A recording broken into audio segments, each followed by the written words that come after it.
जब हम जासूसों के बारे में सोचते हैं तो हमारे दिमाग में जेम्स बॉन्ड टक्सीडो में या ट्रेंच कोट पहने कोई रहस्यमयी शख्स आता है। लेकिन इतिहास के कुछ सबसे अनोखे जासूस इंसान नहीं थे। आसमान से रहस्य चुराते कबूतरों से लेकर समुद्र में गश्त लगाते डॉल्फिन तक, आइए जानते हैं कुछ अतरंगी एनिमल स्पाई प्रोजेक्ट्स के बारे में।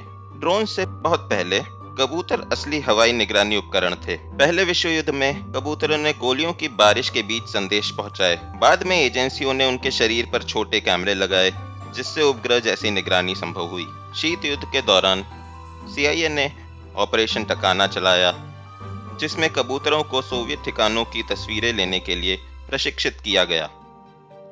ब्रिटेन के पास भी पिजन सब कमेटी थी। उन्होंने क्या किया, आज भी रहस्य है। शेर एमी, हीरोइक पिजन। अब बात करते हैं उस कबूतर की जो एक किंवदंती बन गया, शेर एमी। पहले विश्व युद्ध के दौरान अक्टूबर 1918 में 500 से अधिक अमेरिकी सैनिक, बाद में जिनको लॉस्ट बटालियन कहा गया, दुश्मन की सीमाओं के पीछे फंस गए थे। उन पर अपनी ही तोपें गोले बरसा रही थीं। शेर एमी को एक बेहद जरूरी संदेश के साथ छोड़ा गया। For heaven's sake stop it, भगवान के लिए इसे रोक दो। उसे जब छोड़ा गया उस पे गोलियों की बरसात हुई। गोली उसके सीने में लगी, एक आंख चली गई, एक पैर भी खो दिया।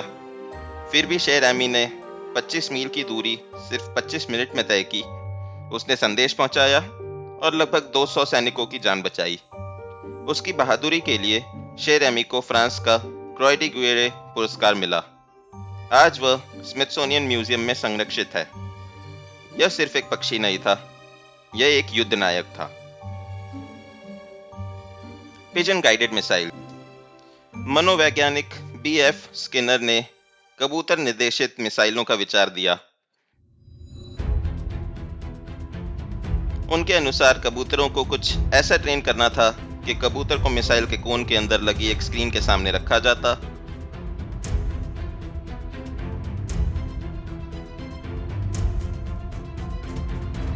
कबूतर मिसाइल के भीतर लगे टारगेट इमेज पर चोंच मारते और उसे दुश्मन जहाजों की ओर मोड़ते।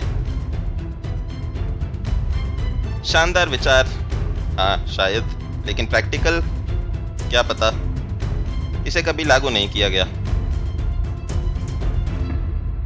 Operation acoustic kitty. 2 सोवियत अधिकारी गहरी बातचीत में डूबे हैं। पास बैठी बिल्ली से बिल्कुल अनजान।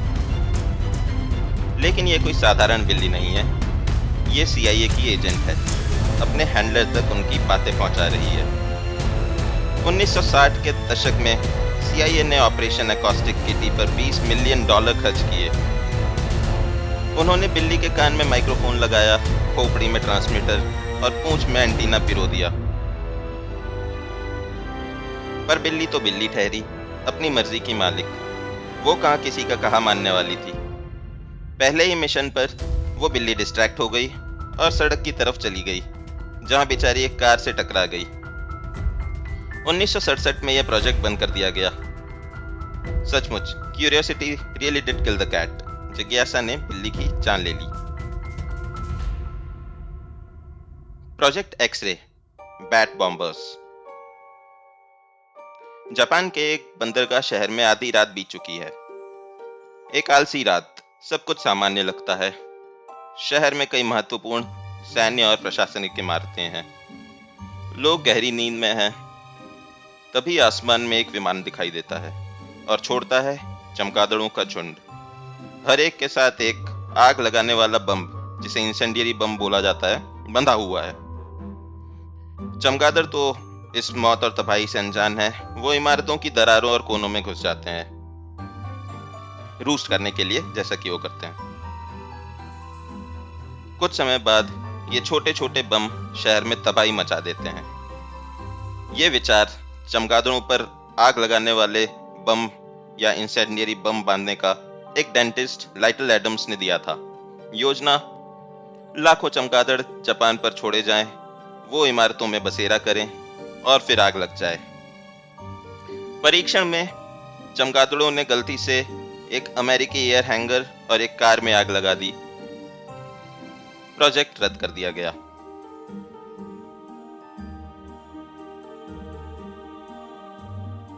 प्रोजेक्ट ऑक्सीगैस।